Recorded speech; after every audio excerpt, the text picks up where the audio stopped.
In explaining the reason for the Vayamaher Moshe, the haste in bowing, Rashi writes, Keshera'a Moshe Shechina overet, which, if we take this at face value, implies that when Moshe saw that the Shechina was about to depart, as an act of homage and submission, Moshe bows immediately. At this point in time, we shall take the word Keshera'a literally, and that the scenario that we conjure is that up until this point in time, the Shechina had been standing before Moshe Rabbeinu. There had been direct communication between the Shechina and Moshe. When the communication ceased, and that the Shechina was about to overet, about to depart, Moshe hurriedly bowed. This entire scenario is in conflict with an incident that had taken place and recorded at the conclusion of the previous perek, prior to the Yud Gimel Midot HaRachamim. In Shmot 33, Pasuk 18, we are informed of a request that Moshe makes of HaKadosh Baruch Hu, in which he asks, Hareini na et kvodecha, reveal to me your kvodecha, which at this point in time we will interpret as the face of God. However, one wishes to understand the term face with respect to HaKadosh Baruch Hu. In response, God informs Moshe that Lo tuchal lirod et panai, you, Moshe, will not be able to see my face, because Lo yirani ha'adam v'chai, no human being can see me and remain alive. But as a compromise, God offers Moshe the following option, that v'haya ba'avor kvodi, when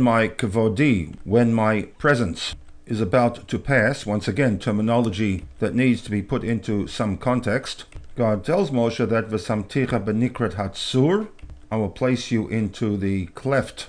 of a rock, an opening leading into a cave, and v'shachoti kapi alecha, or place my hand, or at least the palm of my hand upon you, possibly over the front of the cleft, ad avri, until I have passed by, after which v'hasiroti et kapi, I will then remove the palm of my hand, v'ra'ita et achorai, I will permit you to see achorai,